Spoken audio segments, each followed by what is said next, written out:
Moi, c'est Khalid Aussi, j'ai 36 ans, je suis journaliste, réalisateur. Je suis français d'origine sénégalaise. Mes deux parents sont sénégalais, Peul, du Fouta. Et j'ai 2 frères et 3 sœurs. Et j'ai grandi à Besançon dans le 95. Je suis venu vous présenter mon premier documentaire qui s'appelle Yambo Wolo Game, La blessure, ce qu'on appelle un documentaire d'auteur. C'est l'histoire incroyable du premier prix africain Renaudot en 1968, qui est un Malien, d'origine malienne, Yambo Wolo Game, avec son livre Le devoir de violence. Suite à ce prix, à 28 ans, il a eu une ascension fulgurante, mais 4 ans après, il a accusé de plagiat, et là c'est le début de sa chute. Il décide de rentrer au Mali. Voilà, je ne vais pas vous raconter le reste parce qu'il faut regarder le film.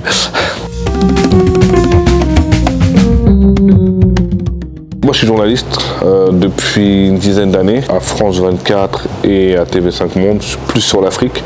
Donc, j'ai été correspondant au Burkina Faso et au Mali et au Niger, au Sahel, on va dire, mais plus au Burkina Faso pour France 24 entre 2016 et 2022. Et alors, en 2020, j'ai été contacté pour participer à l'écriture d'un ouvrage collectif sur la France-Afrique qui s'appelle L'Empire qui ne veut pas mourir. Donc, c'est un ouvrage collectif où il y a une vingtaine de contributeurs, journalistes, chercheurs, experts. Et moi, avec ma consoeur Fanny Pigeot, qui est journaliste aussi, on a été chargé d'écrire le chapitre intellectuel et écrivain contre la France-Afrique. Il y a des noms dont tout le monde connaît, comme Amadou Hampâté-Bâ, Amadou Kourouma, Mongo Betty, et des cinéastes comme Ousmane Sembène, Mendondo. Il y avait un nom, Yambo Wolo Game, dont j'avais jamais entendu parler. Donc j'ai fait des recherches, j'ai vu son histoire incroyable, et je me suis dit, il ne faut pas que ça s'en arrête là, il ne faut pas que ça s'arrête à un bout de chapitre d'un livre, il faut absolument que j'en fasse un documentaire, et là l'aventure a commencé.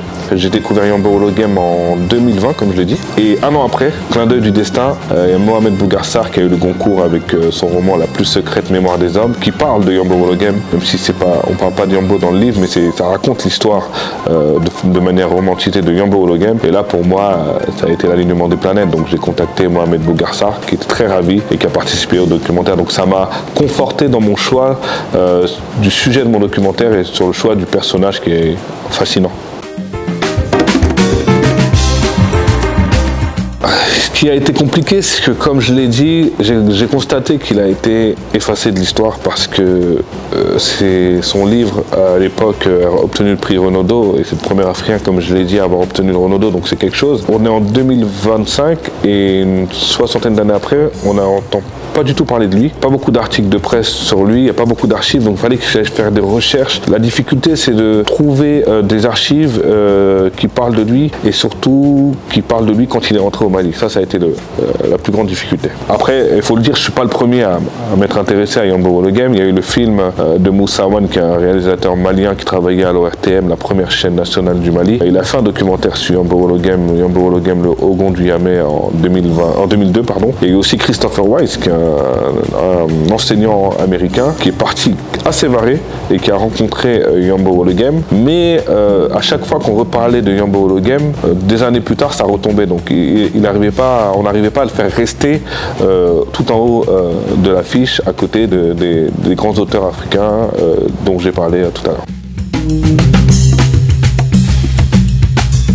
Je pense qu'on a arrêté de parler de lui parce que déjà lui-même s'est effacé, c'est-à-dire que j'ai compris à travers mon film que le fait qu'il soit rentré, c'est une blessure pour lui, c'est une cicatrice, mais c'est un choix voulu. C'est lui qui a voulu rentrer, se retirer de la littérature parce qu'il ne croyait plus en personne, il ne croyait plus en la littérature, il ne croyait plus en l'amitié, et je pense qu'il trouvait que le monde était hypocrite et était injuste pour lui. Donc le fait qu'il ait voulu rentrer chez lui, qu'il ait voulu être oublié, donc ça a fait qu'on a moins parlé de lui, qu'on l'ait oublié, qu'il est tombé dans l'anonymat.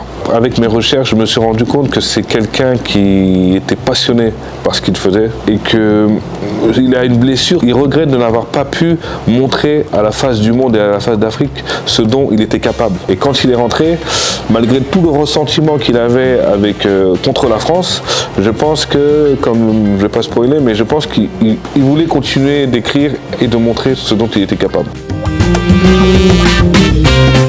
Tout d'abord, je suis tombé sur un article de Jean-Pierre Orban, qui est un éditeur, un chercheur, et il avait fait un super article sur l'histoire du devoir de violence qui s'appelle Livre maudit en 2017, je crois. Je l'ai contacté et Jean-Pierre Orban m'a passé le numéro de contact de sa famille à Sévaré au Mali. Donc j'ai contacté son fils Ambibé et son fils Ambibé était disposé à me donner des informations sur son père et si je venais au Mali, à me faire rencontrer les personnes qui ont côtoyé son père lorsqu'il est rentré au Mali. J'ai essayé de contacter la famille à Paris, mais j'ai pas réussi à les avoir. J'ai eu quand même une cousine de Yambo Ologem, Fanta Tagatembeli, et j'ai aussi son éditrice qui a édité les 1001 Bibles du sexe, Anne Tromelin. C'est très important son témoignage. J'ai passé au moins un an et demi à la convaincre parce que c'est une femme qui est âgée maintenant, elle a 88 ans, mais elle est très en forme, vous pouvez le voir dans le documentaire. Mais pour elle, c'était une histoire passée, elle voulait plus en parler, elle dit que c'était du passé, elle voulait passer à autre chose. Donc du coup, j'allais la voir toutes les semaines, pratiquement